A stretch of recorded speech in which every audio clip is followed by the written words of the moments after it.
With Donald Trump being sworn in as the 47th president, it is safe to say that for many of us, the next 4 years of doom has begun. And of course, it wouldn't be a Trump administration unless he was telling his people that political violence is A-OK as long as you are doing it for dear leader. Now, of course, we were expecting that Trump was going to pardon at least some of the January 6th rioters, insurrectionists, traitors to this country. But he really outdid himself when he issued a blanket pardon for 1,500 people who were involved in storming the Capitol, beating police officers, and trying to overturn a free and fair election on January 6th, 2021. Now, for many of you that don't know, we were supposed to believe that this was just Trump's rhetoric. We shouldn't take him seriously. How many times did we hear from Republicans that, of course, the violent ones would not be pardoned? If you're going to beat police officers, you deserve to be behind bars. How many times did we hear it? How many times?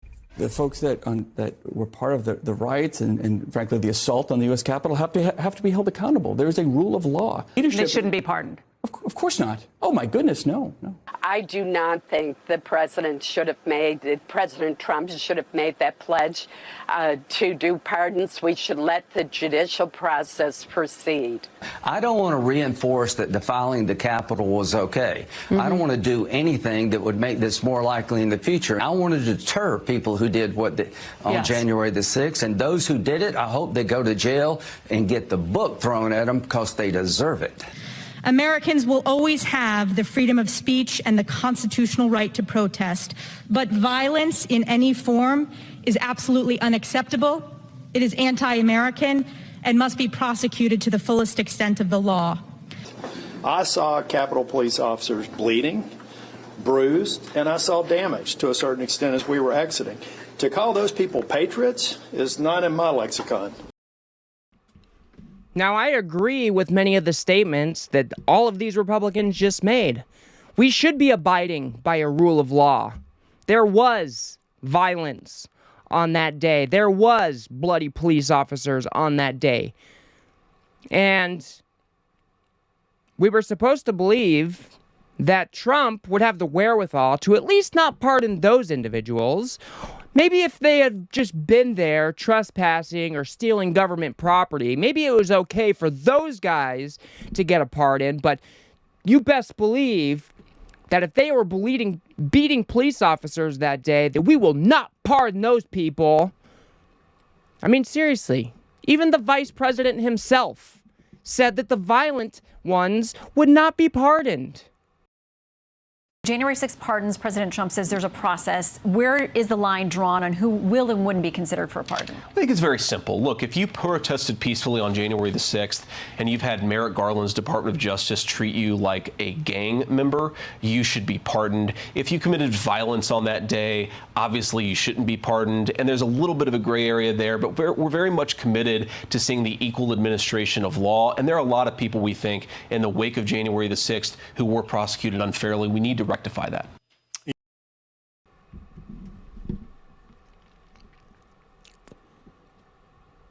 If you beat police officers, you deserve to go to jail. If you stormed the Capitol that day, you deserve to go to jail.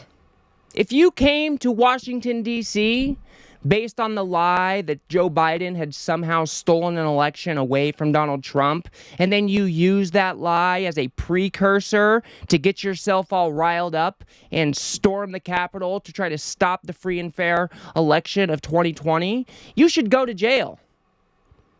That's called an insurrection against the United States of America.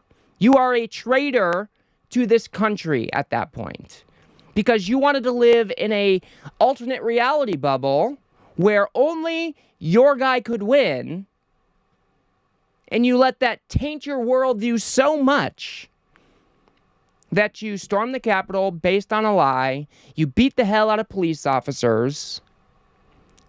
All of those people should go to jail, even if you were just trespassing, as they would put it. Now, of course, those who trespassed should get lighter sentences than those who planned an actual coup of the government, but all of them should go to jail. They should be held accountable for their actions that day. And many of them were.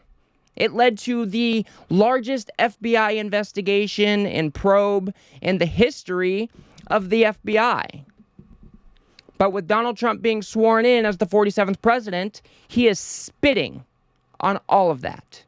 He is saying, fuck you to the FBI. F you to all of the work that you put in, tracking these people down, taking them through our justice system. Screw all that, because they were there for me that day. They get a pardon. First, we have a list of pardons and commutations relating to events that occurred on January 6, 2021. Okay, and how many people is this? I think this order will apply to approximately 1,500 people, sir. So this is January 6th. These are the hostages.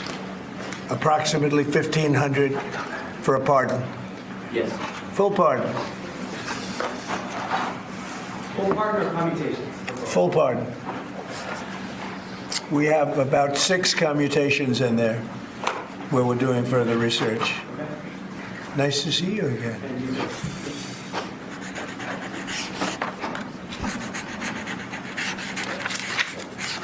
So this is a big one. Anything you want to explain about this? We hope they get them. We hope they come out tonight, frankly. Is Donald Trump sundowning? I mean, what is going on here? Super low energy, basically slurring his words.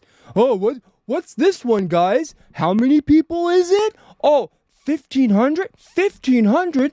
That's a big one. This man is not well, and it's only his first day in office, giving a pass to all of the political violence that occurred on January 6th. He's saying, if you do it for me, it's A-okay.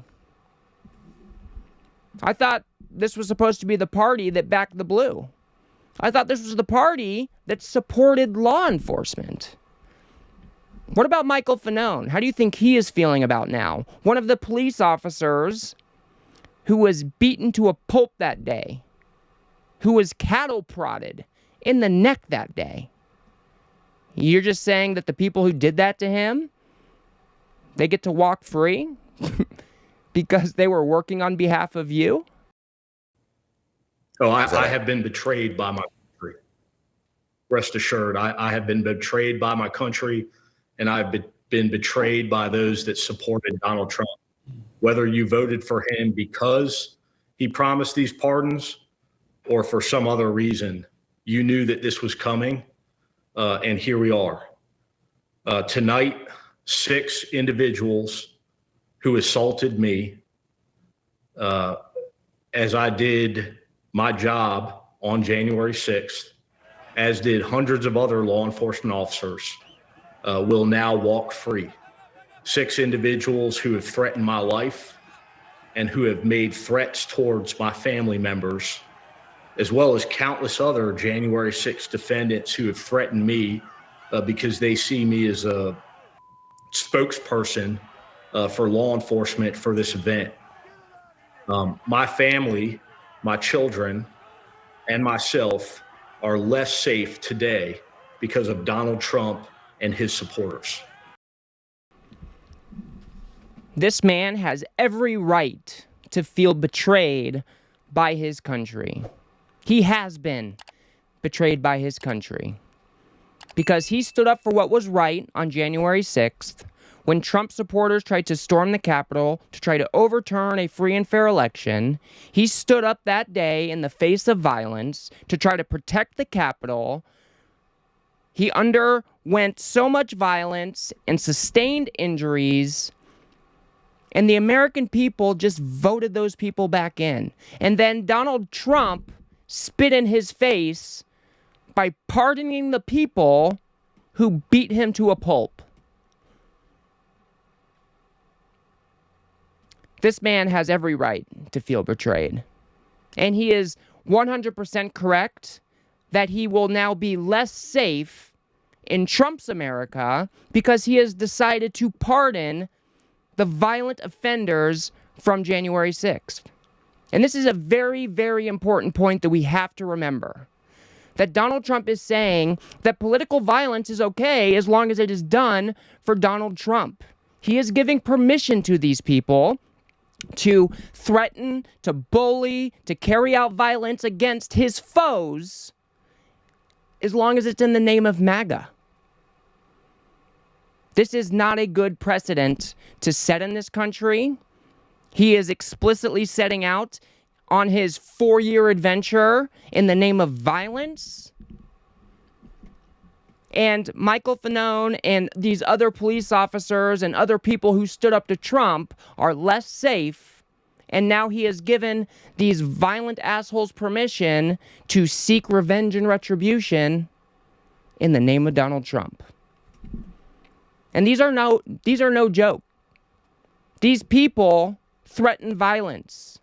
These people go after family members. Going after Michael himself would be bad enough, but these MAGA lunatics also go after his family. Against both myself and members of my family. In recent months, my mother has been swatted, a 76-year-old woman who's guilty of nothing other than having a son, a police officer who responded to the Capitol on January 6th. And she's also had human feces thrown on her while she was raking leaves in her front yard. This is who we are as a nation. This is what we have become, and it has been further exacerbated by Donald Trump. As I've said many times before, we are self-centered, we are violent, and we are indifferent to the suffering of our neighbors. I hate to agree with him, but what is the takeaway from Trump being sworn in as the 47th president? Where just 4 years ago, Trump incited an insurrection, and the American people just said, meh, I don't really care anymore. We'll try it for a second round. Now, I still believe there is a lot of good people in this country. There's a lot of good in this country. But there is some sickness in this country as well. The MAGA delusion is as close to a mental illness as you can get. So, keep these people in your thoughts, I guess. They will be living a more difficult life because Trump decided to pardon the violent January 6ers. That included people who were guilty of seditious conspiracy against the United States. People who literally planned to coup the government. People who beat police officers that day. Those are the people that Trump just let free. And this is a tried and true authoritarian tactic. We've seen it from authoritarian leaders all over the world. This is what they do. As long as you are enacting violence in the name of the authoritarian leader, then you will be protected. And that is the message that Trump has sent today. In authoritarian Hungary, Viktor Orban's government pardoned a far-right agitator who had set fire to the homes of Orban's political rivals. In Turkey, Erdogan had pardoned the leader of a far-right nationalist paramilitary group that mobilized on his behalf and engaged in street violence. In Zimbabwe, Robert Mugabe pardoned hundreds of people who carried out election-related violence on his behalf. Pinochet in Chile and Fujimori in Peru gave blanket amnesties to their security forces. If you're on my side, the law doesn't apply to you. And that's the exact message Trump just sent to the MAGA cult. If you're on my side, the law doesn't apply to you.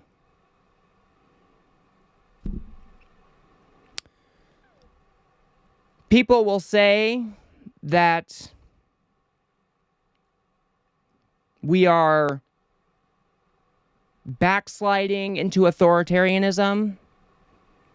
We are at authoritarianism. Fascism is playing out before our very eyes. This is exactly what it looks like. So don't get it twisted. We're not backsliding. We are here.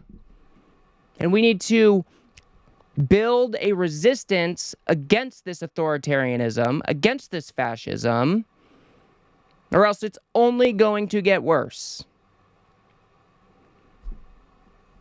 Obviously, I am going to be reading up, keeping an eye out for ways for us to push back in a effective and positive way.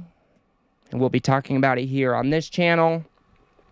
But today, Trump just said that political violence is okay as long as you're doing it for me. I'll leave it there for now.